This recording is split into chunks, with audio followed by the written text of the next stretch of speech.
Sports Flash TV na may dati. Tuwa'y lagi kang panalo, bakbakan na sigurado, mga balita. Ang reaksyon ni Masayoke Eto sa Casimero versus Sanchez at ang pahayag ni Stevenson versus Davis. Pag-usapan natin yan mga ka-flash. Pero bago ang lahat, huwag kakalimutang i-like, mag-subscribe at hit ang notification bell para updated ka sa mga bidyong katulad nito. Isa din nga po mga ka-flash na mainit ang pinag-uusapan sa mundo ng boxing ang posibleng bakbakang Shakur Stevenson versus Gervonta Tank Davis sa 135 pounds division na parehong undefeated, bata at nasa prime. Nasa pahayag nga po ni Tim Bradley kung sakaling maglaban ng dalawa ngayong taon o next year ay talagang it is one of the best fights at the highest level nga raw ito dahil sa fighting style ng dalawa. Subalit sa pahayag nga po ni Shakur Stevenson, papayag nga lang daw siya na labanan si Tank Davis kung babayaran ito ng $6 million. Habang sa kabilang balita nga po mga ka-flash, nagsalita na nga po ngayon ang promoter ni former 3 Division World Champion, angas ng Pinas General Cuadro Alas Casimero na si Masayoke Eto ng Treasure Boxing Promotion patungkol sa bakbakang Casimero versus Saul Sanchez.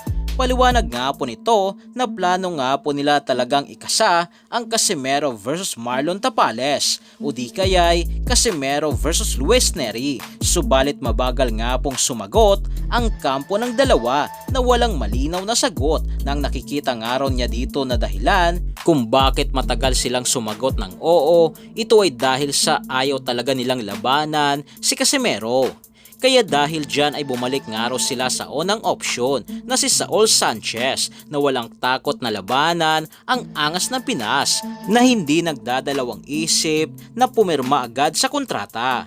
Ayon pa nga raw kay Saul Sanchez na kinulang lang daw ito sa laban versus Jason Moloney kaya sa laban nga raw na ito versus Casimero sa 122 pounds division ay wala nga raw itong problema sa kanya sa kadahilan ng dati na rin nga raw siyang lumalaban sa 122 pounds division o ito talaga ang kanyang orihinal na timbang at kumpiyansang umano siya na siyang mananalo sa laban versus Casimero.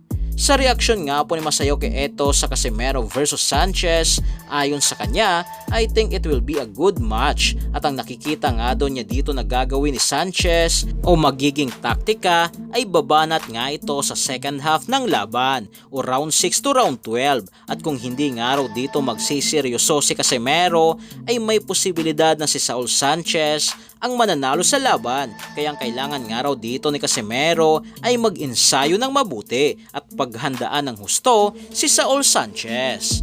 So yan lang para sa ating balitang boxing. Ano bang masasabi nyo tungkol dito? Para sa inyong komento at reaksyon ay komento nyo na sa baba. Hanggang sa muli, ito ang The Sports Flash TV.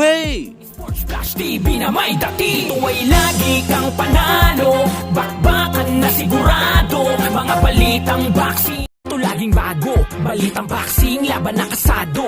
Di papahuli pagdating sa bakbakan, mga pambato na patuloy ang laban. Sasaliksikin ang bawat babalita, talagang diin, bawal ang mahina sa loob ng ring. Merong pambihira, mga kamao na nagiging bida.